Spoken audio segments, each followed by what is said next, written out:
Hello, this is Ben, producer of Reimagining Cyber, and regular listeners will know that every once in a while I get to quiz the show's host, Rob Aragao, about recent developments in the cyber security world. This is how it works. Rob sends me a story.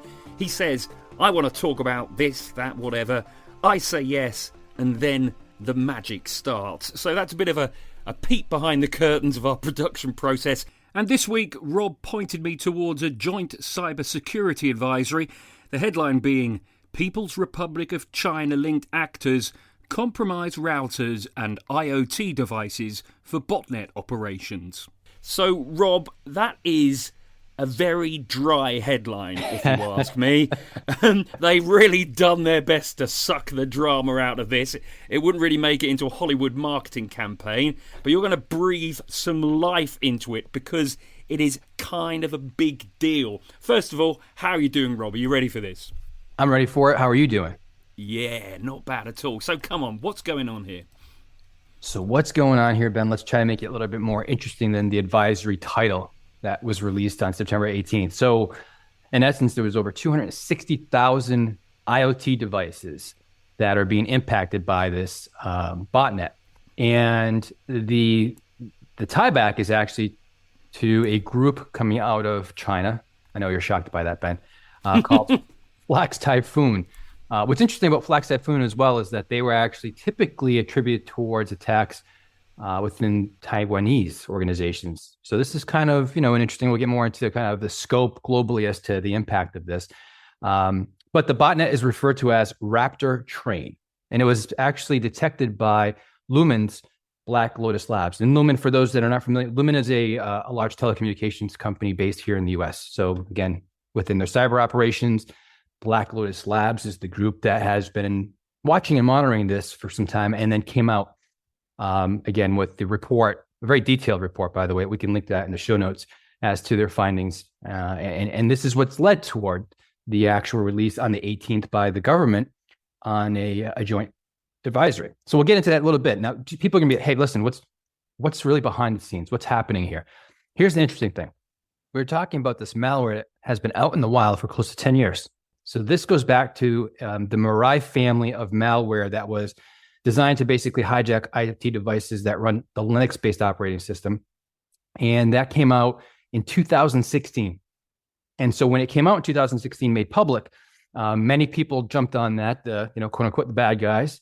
And many different attacks started happening, targeting IoT devices, such as it'd be small office, home office type devices, the routers that you were mentioning, DVR devices, network attached storage systems, cameras, webcams, all of this, right? So anything, think about it. This is what I always say. If it's connected, it's vulnerable, period, right? And so again, this is what's behind it, is actually taking advantage of code that's been out there for, again, as I mentioned, close to 10 years. So who's behind all of this? And in the advisory calls out, and this advisory, by the way, jointly was released from the FBI, NSA, and the CNMF. For those that don't know CNMF, that's actually the Cyber National Mission Force. So they're tied into, obviously, what's happening here specifically as well. And they're calling out the Integrity Technology Group, which is behind the scenes, a nation state sponsor within China. But the name sounds so lovely. Integrity. Integrity Technology Group. They've got integrity. Keyword, integrity. Sure. Now, you came across interesting findings about these guys, didn't you? I did, yeah. Like you say, they're being linked to Flax Typhoon, but they've recently been sponsoring an event called the Matrix Cup. It's a Chinese hacking competition, in actual fact, and it plays a major role within the country's talent identification and development ecosystem. I saw a few reports on it. Here are a couple of different ones.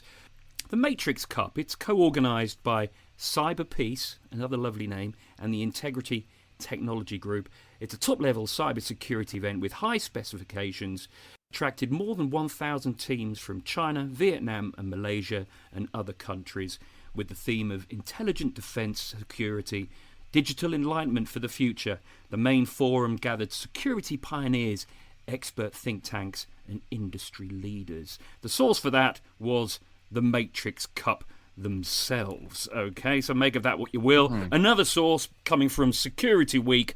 A prize pool of $2.5 million is being offered at an upcoming Chinese hacking contest for exploits targeting a wide range of technology products, particularly ones made in the West. So that kind of goes to show how they're thinking about this kind of thing. So a real kind of difference between the way the East and the West are looking at the activities just of, a contest, a competition. A competition. So what I'm hearing is they're recruiting. That's their recruiting platform. Exactly. Yeah. I love some of the words, though, as you mentioned, right? Integrity Technology Group. Okay. I'm not sure there's much integrity behind the definitions you just described. Some of the key kind of aspects of what they're trying to get around defense. Defense, really? Sounds more like, hey, come here and let's see your hacking skills, right? And then just wide open about, hey, we're going to target the West.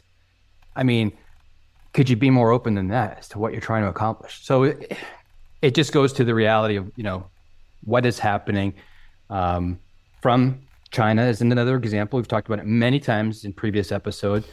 But again, this is a key one. And the attribution, just to kind of close the loop on that one, really ties back towards, in the advisory, how they're seeing that the IP addresses have come from China, Unicom, Beijing province networks. So that's exactly how they're tied it back in and seeing where the sources are coming relative to controlling the botnet. Let's talk about kind of how all of this works, Ben. How does this, really kind of come together as part of the architecture or the infrastructure that powers this botnet? And it's really broken into three kind of tiers, if you will. The first tier are those compromised IoT devices. So like I mentioned, right, there could be the routers, it could be these cameras, it could be, you name it, the different type of IoT device. The second tier is actually a combination of the exploitation, the payload, and the C2 servers, or the command and control servers. And then the final tier is really the management side of it. So it's what controls all of the different, kind of, again, infrastructure behind it. It's basically the launching pad. And it was referred to as, or is being referred to as, Sparrow. Okay. So when you look at this, right, the bots are tasked to be initiated from tier 3, that Sparrow management environment I talked about. They then basically route through tier 2 to the C2, again, the command and control servers, right? So these are the servers that basically will then subsequently go ahead and launch the bots into action. And the bots now obviously are at tier 1 that sit behind everything that's going on with all these different types of IoT devices, the 260,000 that we discussed relative to this particular type of incident that occurred. So that's the model of the environment and the architecture that's out there. I like some of these words, right, Ben? So we have Sparrow, right? We've got the Raptor Train. Getting very, very creative here, aren't we? It's real spy stuff, isn't it? Like spy novel kind of stuff, yeah. Oh, it is. So then who was targeted? Who's first at the top of that list, right? Who's at the top of that list as being most targeted? It's got to be the United States. Finish first and everything. Finish first and everything. If you want to look at it that way, I guess. You're spot on, my friend.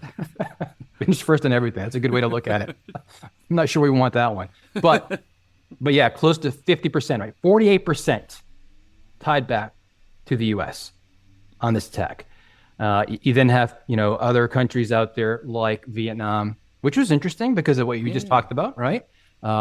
Brazil, Hong Kong, Turkey. So it's out there, right? But again, yeah, close to 50% targeting specifically the U.S. What's kind of also interesting is that, there haven't been any distributed denial of service attacks that have emanated from these botnets yet.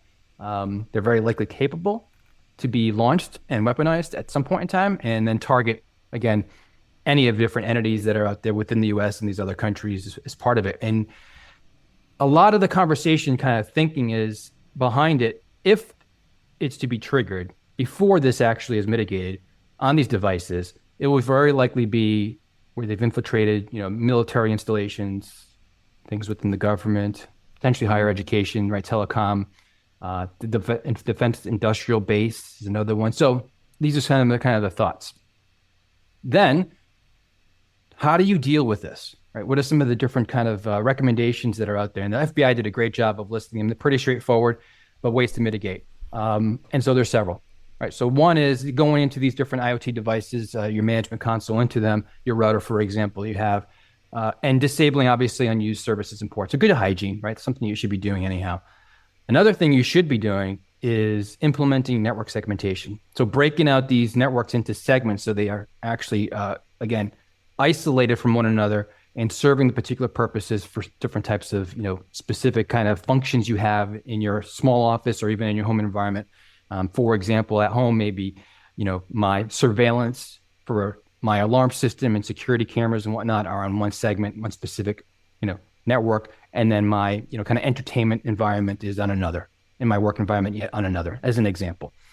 Another one is obviously just monitoring these devices relative to high volumes of traffic that, again, you're not used to seeing, and then picking up and seeing, again, where that's coming from. You can also list IP addresses included in the advisory to block from gaining access to your environment. Of course, make your updates and patches. Always change the default password, of course, and apply something as a strong password on those devices. You should obviously plan to go ahead and reboot the devices. What's interesting they called out is it does, so they don't maintain persistence, but what they do is very quickly, they have such confidence in this thing just relaunching right back up. So if you're going to do an update with the reboot, again, as long as you're doing the right things to put these mitigating controls in place, you should be in good shape. And if you're not doing these things, and of course, just the reboot is not going to cut them off. It'll disconnect them for sure, but they'll be right back into it very quickly. And the last thing is a fair bit of this environment, though not all of it, again, a fair bit though of these 260,000 devices we talked about, they're end of life equipment, right? So you got to get to the point in time, obviously, where it's just time to update to some newer types of devices and replace those, of course. So that's kind of it in a nutshell that I wanted to discuss, Ben, relative to this news story that's out there. That's pretty, again, more of kind of making it personal, right? So you understand all of us have these different devices within our environments, and we have to take into consideration that they are connected, and therefore, as I mentioned, they're vulnerable, and some of the things you should do or could do to help mitigate this particular type of security attack that's happening out there. I must admit, it does always blow my mind when recommended mitigations come out, and one of them is always replace default passwords with strong passwords. Don't give them away. I don't know, what are your passwords, Rob? Maybe the password for your laptop. Yeah, sure. So it's you almost got me, Ben. And that's why you work in cybersecurity, because you're very, very sharp to those kind of risks. See, we could have had all kinds of fun with your password. You're not fooled. You almost got me, Ben. You almost got me. Rob, fantastic. Who do we have coming up on Reimagining Cyber next week? Well, we're very excited, Ben, to bring on Tiffany Snyder from NASA. And we're going to talk about cybersecurity in cyberspace, as well as ground control. Look at all of the different ramifications, the risk requirements that NASA has to deal with around controlling, securing, overarching environments within space. Wonderful. Thanks, Rob. And remember to rate and review the show, and obviously subscribe or follow as well, so that episode will be right with you as soon as it's published. Thanks for listening, and goodbye. Goodbye.